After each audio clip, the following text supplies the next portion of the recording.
D'accord, d'accord. Combien de temps passes-tu sur ton téléphone par jour?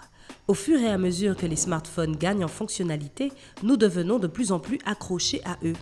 Parfois, il y a même toute ta vie dans un petit appareil, et c'est une raison suffisante pour en prendre grand soin.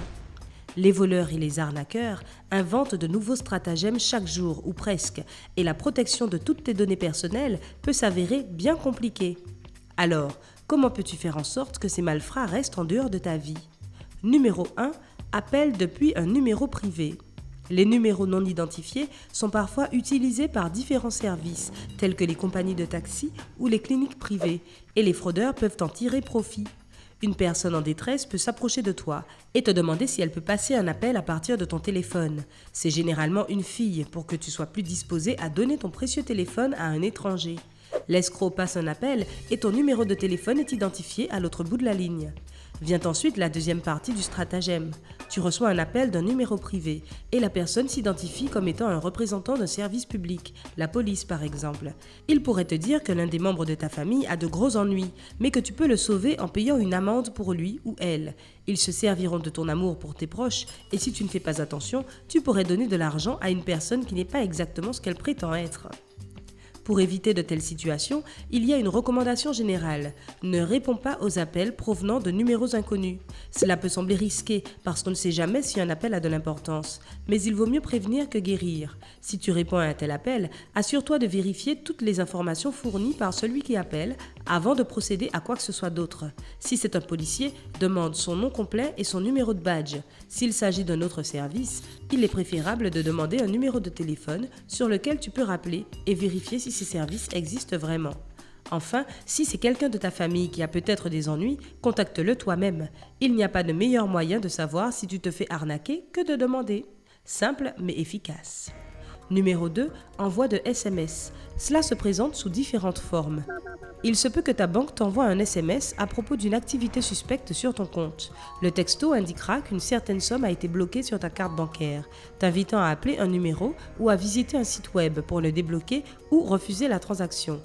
Le numéro semble correct, alors tu fais exactement ce que le texto dit et tu donnes tes renseignements bancaires au fraudeur.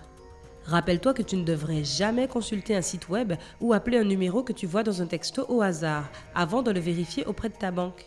Les numéros de téléphone sont faciles à falsifier de nos jours, si bien que cela peut ressembler à un numéro fiable, mais c'est une feinte.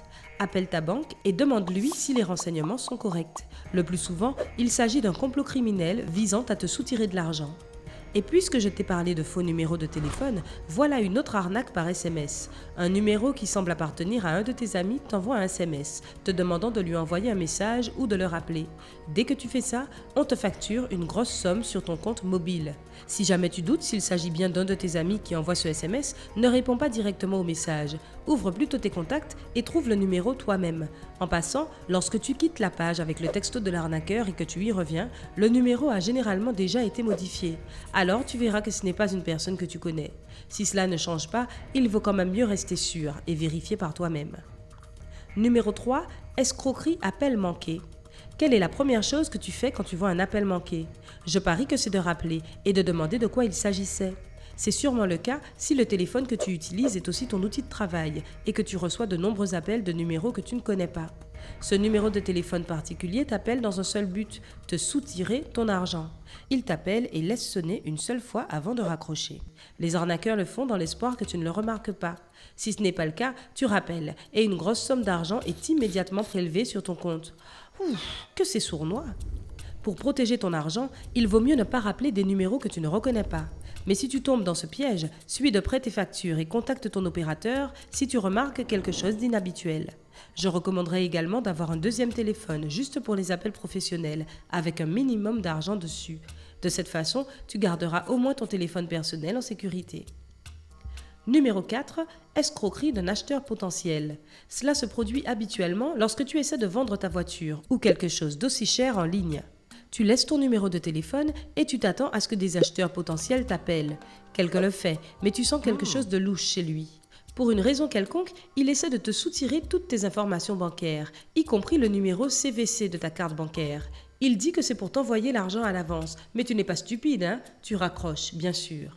Au bout d'un certain temps, quand tu as oublié toute cette histoire concernant ce taré, tu reçois un autre appel, cette fois de ta banque.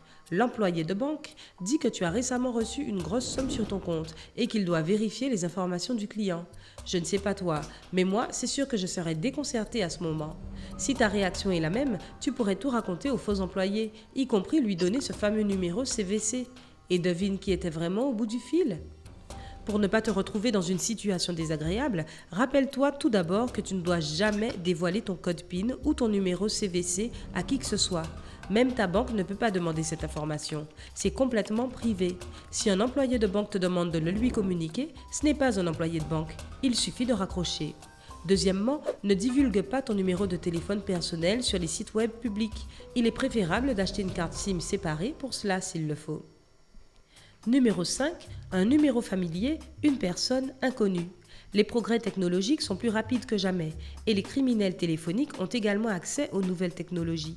L'une de ces nouvelles méthodes est la substitution du numéro de téléphone et de la voix. Tu te souviens ces schémas d'envoi de texto quand tu as reçu un message d'un proche disant qu'il avait des problèmes et avait besoin d'argent? Eh bien, c'est à peu près pareil. Tu reçois un appel téléphonique d'une personne que tu connais, par exemple ta maman. Et tu y réponds sans même te poser de questions. Puis tu entends la voix angoissée de ta mère et elle te dit qu'elle a de gros soucis ou est peut-être même en danger. Si tu y crois, je ne t'en voudrais pas parce que c'est trop dur de rester calme quand de telles choses se produisent. Alors ta maman te laisse des instructions sur ce qu'il faut faire et où envoyer de l'argent. C'est fou, je sais, mais c'est ce que font les arnaqueurs de nos jours. Le seul moyen de savoir ce qu'il se passe vraiment est de rappeler aussitôt que les malfaiteurs ont raccroché. Si quelqu'un a réussi à usurper le numéro pour t'appeler, sache que cela ne fonctionne pas dans l'autre sens.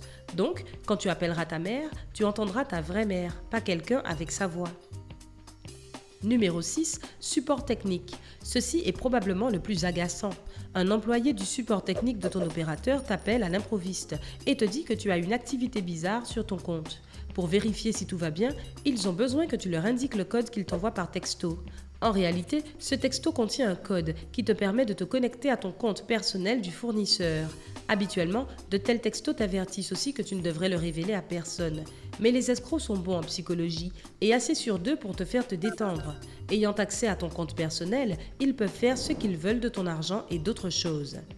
Je ne soulignerai jamais assez que tu ne devrais jamais fournir de renseignements confidentiels à qui que ce soit, même à ta banque ou à ton fournisseur de services. Ils n'ont pas besoin de tes données personnelles pour gérer ton compte de leur côté.